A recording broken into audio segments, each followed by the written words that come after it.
Welcome to the story of the Monaro. Let's wind the clock back. It's the late 1960s. Australia's changing, the country's coming into its own, culturally, politically, and yes, behind the wheel. The post-war baby boomers are growing up, earning paychecks, and spending big. And what do young Aussies want? Freedom, speed, and something loud enough to make the neighbours clutch their pearls. Enter Holden. At the time, Holden is already the king of the hill, selling every second car on the road and backed by the global firepower of General Motors. But there's one thing they don't have: a true blue performance car. Something cool, something fast, something that looks like it could date your sister and steal your job. And in 1968, Holden gives Australia exactly that, the Monaro. Now, let's get one thing straight. This wasn't just some sedan with a boot spoiler and stripes. The Monaro was a statement. A two-door coupe with the kind of sleek, fastback styling that screamed America, but with enough local flavour to feel homegrown. It was pillarless, it was low, it was wide, and it looked bloody sensational parked out front of any milk bar in Melbourne or surf shack on the Gold Coast. But it didn't just look fast, it was fast. Especially the GTS 327, the big boy of the original HK Monaro range. Under the bonnet, a 5.4-litre Chevrolet VAR 8 pulled straight from GM's performance catalogue. It made 250 horsepower, which in 1968 made you a street god. This wasn't just a car you drove, it was a car that roared, smoked tyres, and let everyone know you'd arrived.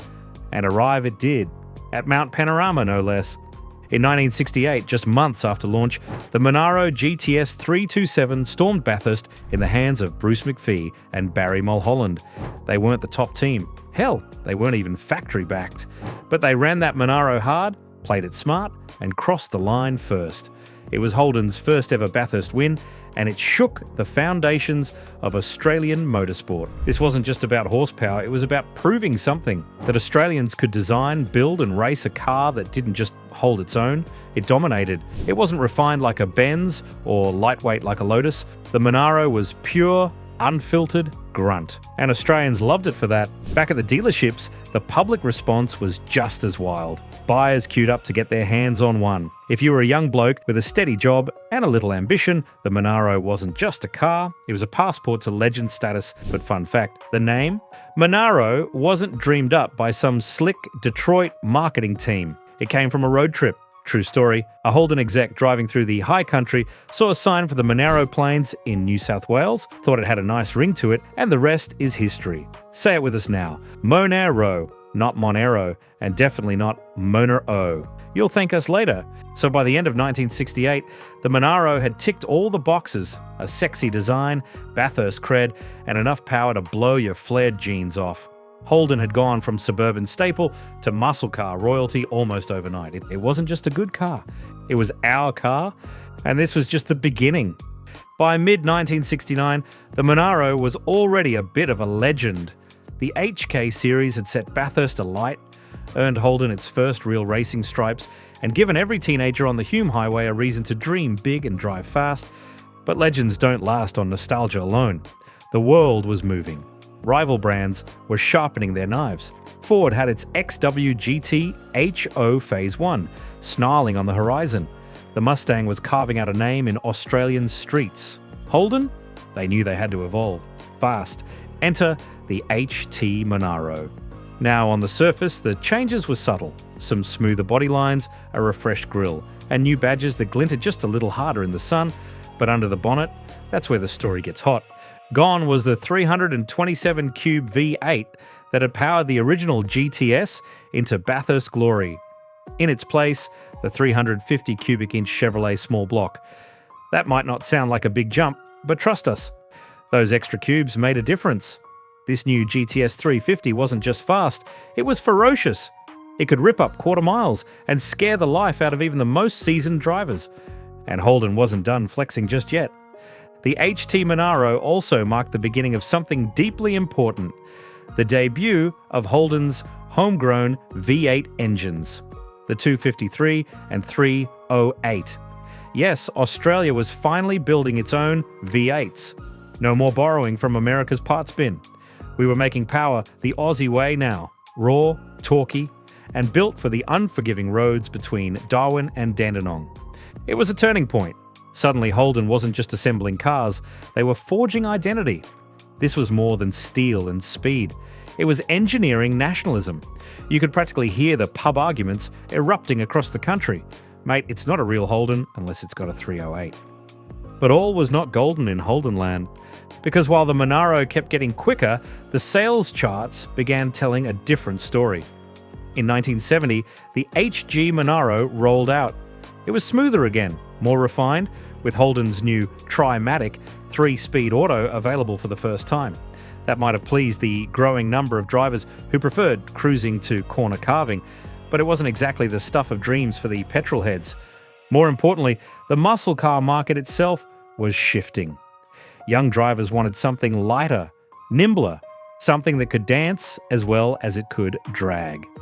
Holden had already started funneling its motorsport efforts into a different beast entirely, the feisty, fire-breathing Tirana GTR XU1. That little rocket would soon become the new king of the mountain.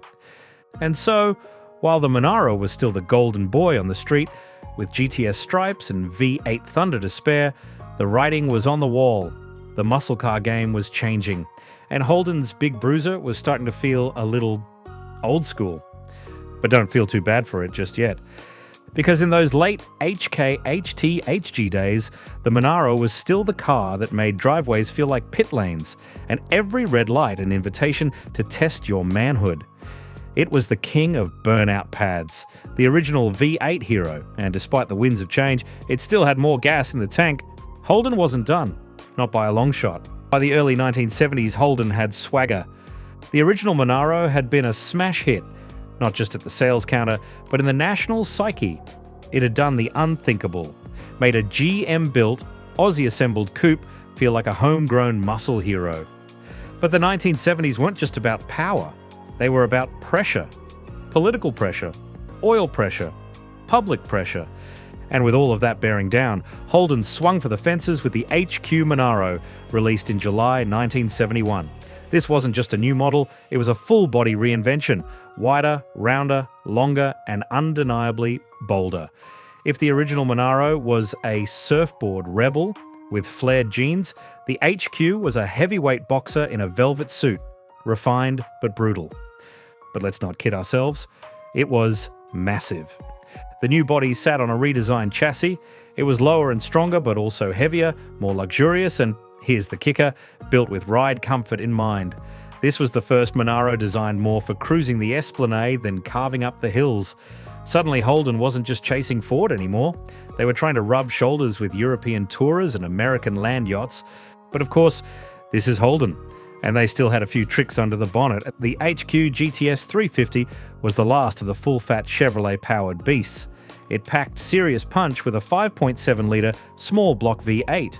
When paired with a 4-speed manual and rear LSD, it was still capable of embarrassing plenty of cars on a Sunday, but it also came with options like radial tuned suspension and fancy trim packages, more GT cruiser than track terror. And yet, something started to shift. The sheer size of the HQ raised eyebrows. Holden purists whispered that it had lost its edge. Journalists began asking if the Monaro was becoming soft. And with Holden now offering a 4-door Monaro GTS sedan, the coupe, the icon, started to feel like it was no longer the focus. The GTS name was stretching across more models, diluting its punch. But the real drama? That played out at Bathurst. Because while the Monaro had ruled the mountain just a few years prior, it was now sitting in the pits watching a new generation take the spotlight. The Tirana GTR XU1. Lighter, scrappier, and a whole lot hungrier. The Monaro was now too heavy to dance with the big boys. It had muscle, sure, but the XU1 had agility. It was David to the Monaro's aging Goliath. So Holden made a strategic call, shift the racing focus to Tirana, and let Monaro become the Grand Tourer. The big cruiser, the suburban trophy car. In 1974, the HQ gave way to the HJ Monaro, which leaned harder into its split identity. On one hand, you had the still sporty GTS Coupe. On the other, a luxury-focused Monaro LS that was all chrome grills and velour. The badge meant less now. Monaro could be V8 muscle Or it could be a plush 6-cylinder cruiser for the bloke who loved the idea of power, but not the fuel bill. Behind the scenes though, the vibe was tense. Holden dealers were nervous. Execs were starting to wonder if the coupe's days were numbered.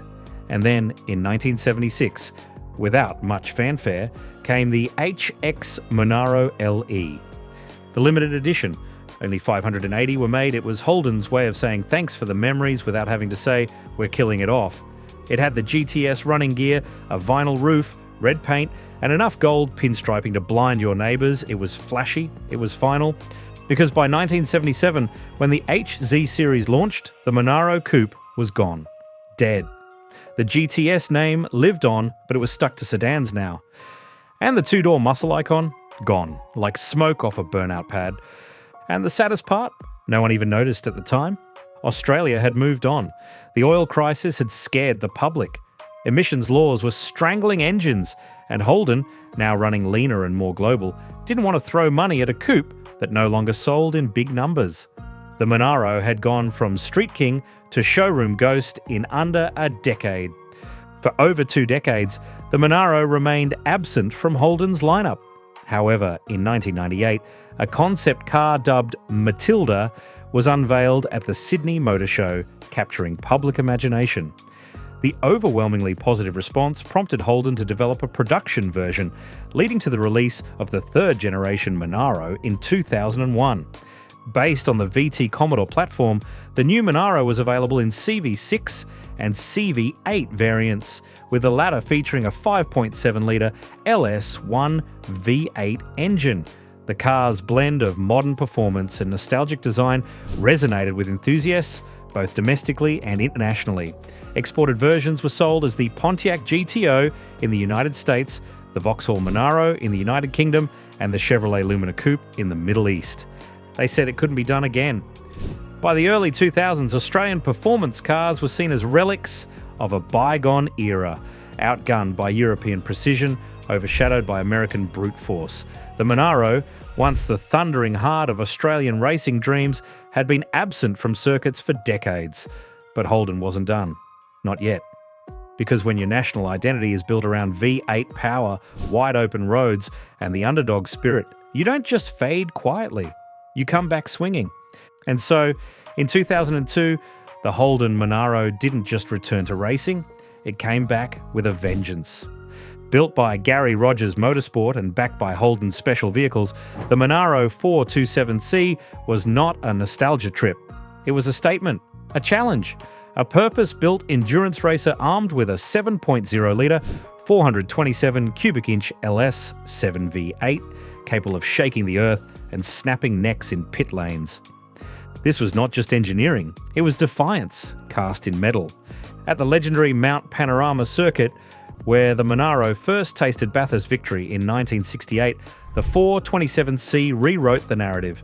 In a field of Porsche GT3s, Ferrari 360s, Moslers and international prototypes, the Aussie-built Monaro roared to victory at the 2002 Bathurst 24-hour, then again in 2003. Back-to-back wins, against the world, on our soil. But beneath the champagne and the roaring crowds was a deeper, almost political message. The 427C was never fully embraced by Australia's own racing establishment. The sheer dominance of the car raised eyebrows. It was so fast, so reliable, and so powerful that it triggered arguments over parity, balance of performance, and fairness. Whispers grew into grumbles from governing bodies, rival teams, and even some media that maybe the Monaro was too good. And for many, it exposed an uncomfortable truth. When Australia chose to flex its engineering muscles, it could still beat anyone. So why weren't we doing it more often? Why, when we had the brains, the talent, the passion, were we still bending the knee to imported steel and foreign boards? The Monaro 427C wasn't just racing cars, it was racing perception. It proved that given the backing, the funding, and the political will, Australia could still compete with the world's best. That the industrial spirit of Elizabeth, Port Melbourne, and Dandenong wasn't dead. It was just waiting to be unleashed. And yet that victory carried the bittersweet weight of what might have been. The 427C never became a production model. Internal politics at GM, regulatory red tape, and cost-cutting decisions buried any chance of the road-going 427 being built for the masses. It remained a unicorn, a glimpse of a future we never reached. But what a glimpse it was! To those who stood on the mountain that day, who heard the thunder of a 7.0-litre Monaro screaming down Conrod Straight at 300 kilometres per hour, who saw it bury the competition with local pride and Detroit fury. They witnessed more than just a win. They witnessed a reminder that Australia can build anything. That our cars aren't just machines, they are culture, identity, and resistance on wheels. The Monaro's racing resurrection was proof of concept that when politics, passion, and engineering align, Australia can not only show up on the world stage, we can win. We just need to believe it again. By 2005, Holden made it official. The Monaro, the car that had once stood as a symbol of Australian muscle, pride, and ingenuity, was being retired again. The announcement struck like a punch to the gut for fans and motoring purists. Though it had only been back on the market for a few short years, the reborn Monaro had reignited a flame many thought extinguished. But behind the sleek coupe's return was a larger reality: changing market demands, export complications, and shifting corporate priorities. And this time, there would be no last-minute rescue. The final edition was dubbed the CV8Z, a bittersweet send-off dressed in nostalgia.